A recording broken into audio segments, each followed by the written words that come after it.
Welcome back to From the Pages of the Gulf Athletic Club Wrestling Program from Friday, August 18th, 1972, live from the Sam Houston Coliseum in Houston, Texas, promoted by Paul Bosch. The front of this program explodes with urgency.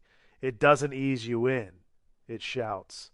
Right at the top, the headline promises a super explosion in the Coliseum next Friday, immediately followed by two more hooks that tell you exactly why this crowd is already boiling over.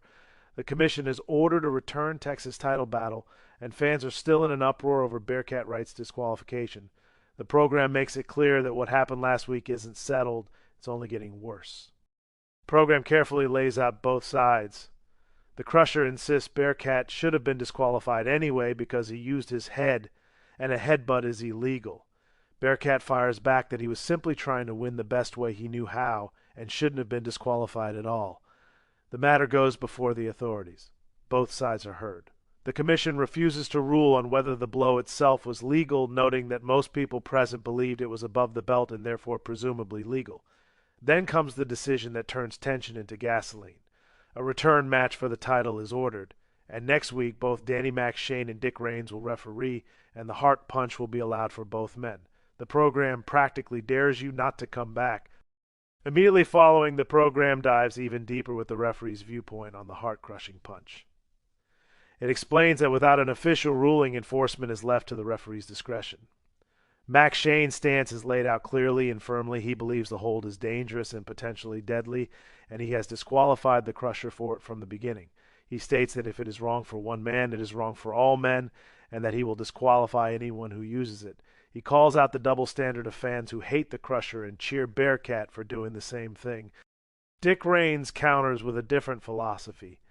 He agrees the hold is dangerous, but so are many legal moves in wrestling.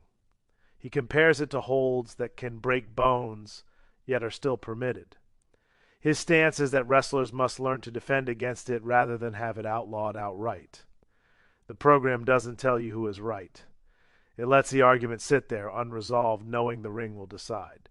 From controversy, the program pivots straight into championship business. A bold headline announces that the Redheads are risking the Texas Tag Team title.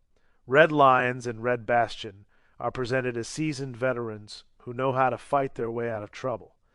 Their challengers, Crusher Stasiak and Boris Malenko, are framed as a brutal combination whose combined force could overwhelm even the toughest champions. There's confidence, menace, and just enough trash talk to sell danger. Then comes one of those details that could only live in a local wrestling program. Bronko Lubich appears tonight without his trademark mustache. The program explains that he lost it last week when Bill Varley shaved him after Boris lost to Red Bastion. Bronco blames referee Danny McShane for interfering and causing Dick Raines to reverse his decision. He calls MC Shane a busybody, says it was none of his business, and accuses him of trying to play hero after regretting his call. Right beneath this drama is a full local ad for Bill Varley's tire store, proudly identifying Varley as the wrestling timekeeper. The ad lists the cross timbers and airline location, promises brand new tires and safe retreads, and even offers free balancing if you mention wrestling. This is wrestling woven directly into the neighborhood. The program then lays out tonight's card in full, clean detail.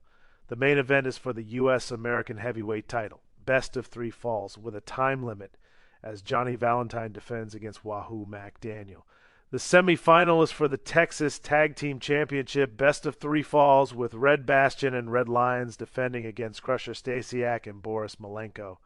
A special event tag match pits the Alaskans Mike York and Frank Monty against Bearcat Wright and Dory Dixon. The preliminaries follow Mike York versus Bearcat Wright, Frank Monty versus Dory Dixon, Tommy Siegler versus Pedro Godoy. Referees for the night are clearly listed: Dick Raines and Danny McShane. The program tightens the stakes further by tying tonight's main event directly to the world title picture.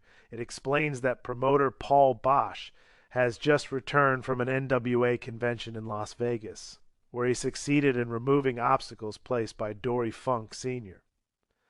Bosch announces that the winner of tonight's U.S. American title match will be in line for a shot at the World Heavyweight Championship. The program notes that Dory Funk Jr. has not yet signed the contract, but under NWA rules, The champion must defend in Houston within a reasonable time.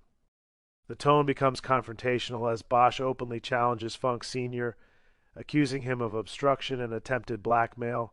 The message is blunt. The champion must sign. The belt must be defended. Houston will not be ignored. The final pages push relentlessly toward next week. Bearcat becomes Wildcat against the Crusher is promoted as the next explosion.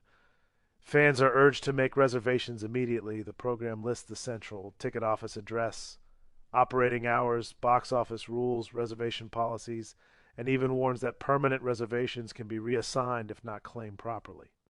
Sponsors are thanked by name, grounding the show firmly in Houston business life. Globe Shopping City, Gulf Coast Dodge, Hank Williams Color TV Theater, Mobile America, and Tilson Spacemaster Homes all appear. Television coverage is promoted for Houston Wrestling with Paul Bosch on Channel 39, complete with broadcast times.